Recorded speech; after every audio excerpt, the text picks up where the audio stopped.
দেখেন, বাংলাদেশ ফুটবল ফেডারেশনের অক্টোবর মাসের ২৬ তারিখে নির্বাচনের পর থেকে নতুন কমিটি হয়েছে, নতুন এক্সিকিউটিভ কমিটি, সম্মানিত সভাপতি, অনেক কিছু।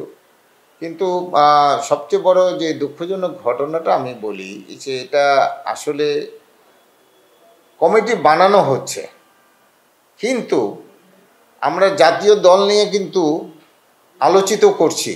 এই ভারত বাংলাদেশ ম্যাচ নিয়ে প্লেয়ার আনছে, কিন্তু আমি এই পর্যন্ত দেখি নাই আমাদের কাউকে একটা ফুটবল পরিকল্পনা করেছে যে আগামী ৫ বছর আমরা ১২ বছর, ১৪ বছর, ১৬ বছরের এই ধরনের হান্টিং করে আমরা ন্যাশনাল টিমের এই জিনিসটাই কিন্তু বিগত সরকারের আমলে কিন্তু যারা সভাপতি ছিলেন এই ন্যাশনাল টিমকে নিয়েই কিন্তু সারা বছর কালচার করেছে, এবং এই ন্যাশনাল টিমকে ভালো করলে প্রধানমন্ত্রীর কাছে যেতে পারবো, অমুকের কাছে যেতে পারবো, অমুক করতে পারবো।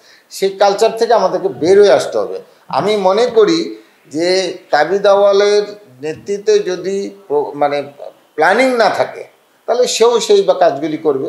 প্ল্যানিং দিতে হবে আপনাকে, যে আমি নেক্সট 5 ইয়ার্সে আমরা কোনো চিন্তা ভাবনা করবো না, আমরা খেলবার তো আমরা গ্রাসরুট লেভেল থেকে খেলবার তৈরি করে পাইপলাইনে দিব, এবং সেখান থেকে আমাদের চিন্তা করতে হবে। আমাদের তো বিদেশে থাকা অবস্থা খেলোয়াড়দেরকে এনে এখানে ওই ভাড়া খাটানো খেলোয়াড়দেরকে এনে খেলানো, হ্যাঁ, অনেক দেশে সেই তুলনা ওই দেশের ফুটবলারও সেই রকম, সেই দেশের ফুটবলারও সেরকম।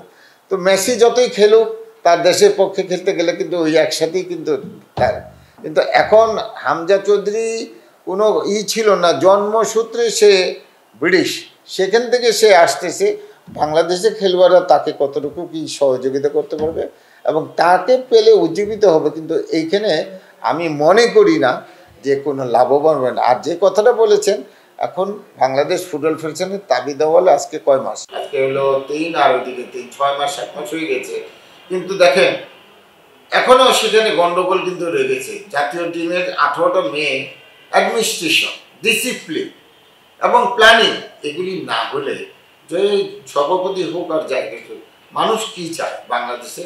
এই যে মহিলা ফুটবলের ব্যাপারটা দেখেন, আজকের এই অবস্থা, সেই গ্রামগঞ্জ বহু দূর থেকে কিন্তু এরা ফুটবল খেলতে আসছে, এবং এই ফুটবল খেলে কিন্তু বাংলাদেশের মহিলারা ফুটবলের একটা সুনাম কিন্তু মানুষের কাছে, সেই 2টা সাপ জয়, তারপরে বিভিন্ন টুর্নামেন্টে জয়, সেক্ষেত্রে কিন্তু সেই কোচ বাটলারের সাথে ক্যাপ্টেন এবং 18 জন খেলোয়াড়ের গণ্ডগোল হয়ে গেল। এই উইংয়ে কে দায়িত্বে আছে? কেন এইগুলি হবে? কেন ছোটন চৌধুরী চলে যাবে, আবার ছোটন চৌধুরী এখানে আসবে? এইগুলি মানে বিগত দিনেও ছিল, আবার নতুন করে শুরু হয়েছে। তো এখন নতুন করে ক্যাম্পে নিয়ে গেছে, আর এই 18 জনকে রেখে গেছে, এটার কি মানে থাকতে পারে? এই জিনিসগুলি কিন্তু সমস্ত কিছু টিমের উপরেই এফেক্ট হয়, এবং এই জিনিসগুলির কারণে কিন্তু ফুটবল আমাদের দেশ থেকে আরো পিছিয়ে যাচ্ছে।